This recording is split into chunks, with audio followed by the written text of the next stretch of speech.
a love potion of its own.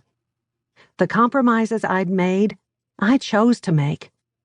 And in 33 years, I never, not once, gazed at another man and thought, there he is, the guy I should have walked down the aisle with.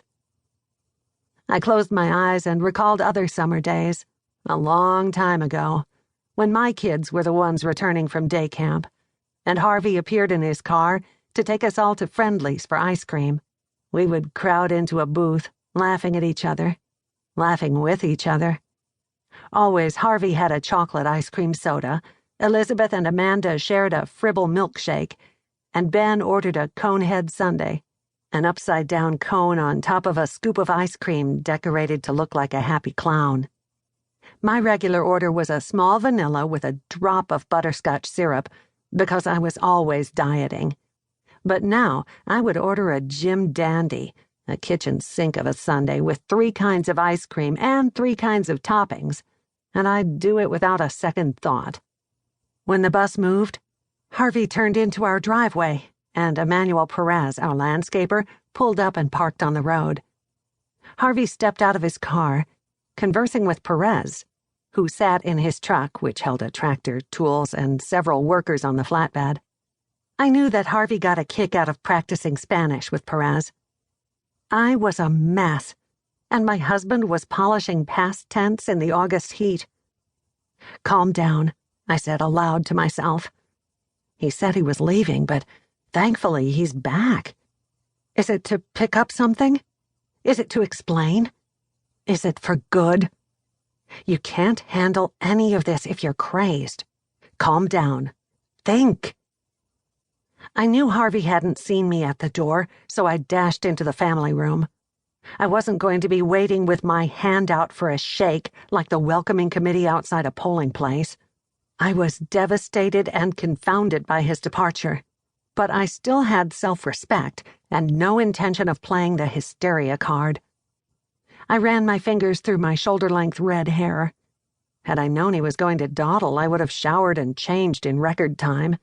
Now it was too late for me to futz around, so I sat rock still with a month-old town newspaper, the type seeming to shake in place. I was biding my time, gathering every iota of self-control to prevent myself from reaching out to Harvey when he first entered the house. I had battled impulses to call him, and I was not about to initiate the conversation now. I wanted Harvey to speak first, to say what he had come to say. I heard the door open, his heavy footsteps in the hall, the jingling of his keys as he placed the loaded silver ring on the mahogany console. For 33 years, on nights when he worked very late, I lay in our bed waiting for those sounds.